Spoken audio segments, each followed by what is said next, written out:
What's up everybody, it's Sendoh here, and over the past few hours people haven't stopped talking about a possible new ban wave in Counter-Strike, specifically targeting those incredibly annoying farm bots you find in deathmatch, casual arms race, and even retake servers. It seems Valve is once again putting effort into banning these kinds of accounts, and honestly they probably weren't too happy that because of them, the new Armory Pass is practically being given away compared to past updates, making it not very profitable to spend money on passes.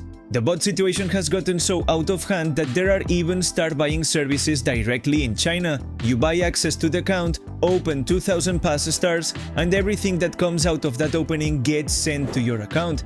Well, it seems they're making operations harder and harder for the Chinese farmers, and some are claiming that overnight they lost between 80 and 90% of their farm accounts.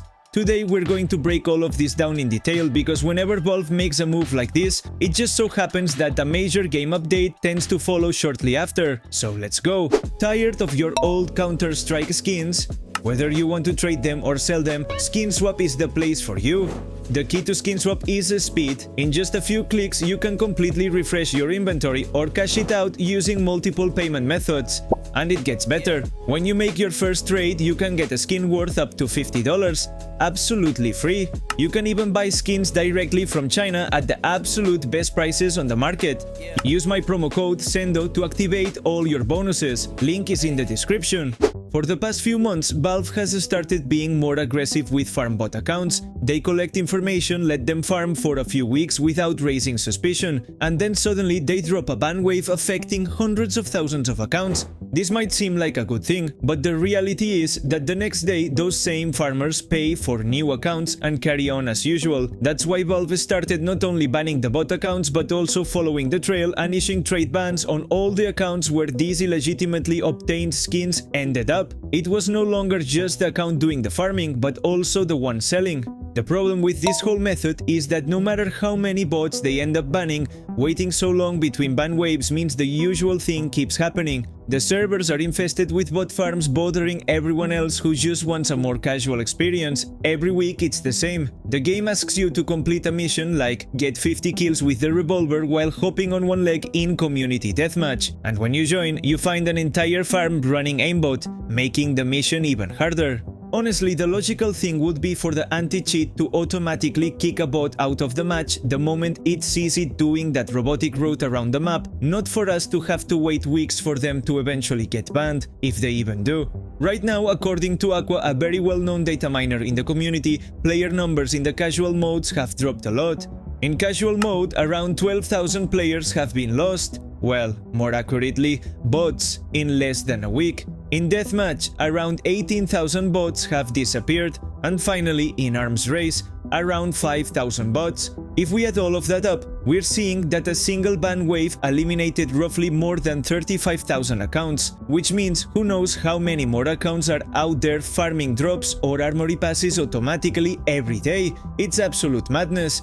On top of that, the owners of farm operations in China are pretty worried about how they can operate without being detected, because apparently they've discovered that if they farm a lot of stars in a row and redeem them all at once, or a large chunk of them, the system detects it and they end up with a trade ban, which means those skins are nothing more than paperweights. Right now, if you jump into a deathmatch or any casual game mode, you'll probably still run into bots, at least in Europe, and I imagine in South America too. Running a giant farm operation like the ones in China isn't profitable there, so there are fewer accounts and they keep a slightly lower profile, so we'll surely still see some bots. But I'm telling you seriously, when I was in Asia this past May, I tried playing some deathmatch in Seoul, in Tokyo, and even in Taipei, and it was completely impossible. I was the only human player no matter which server I joined. Over there it's on another level entirely, and that's exactly why so many Chinese accounts get banned.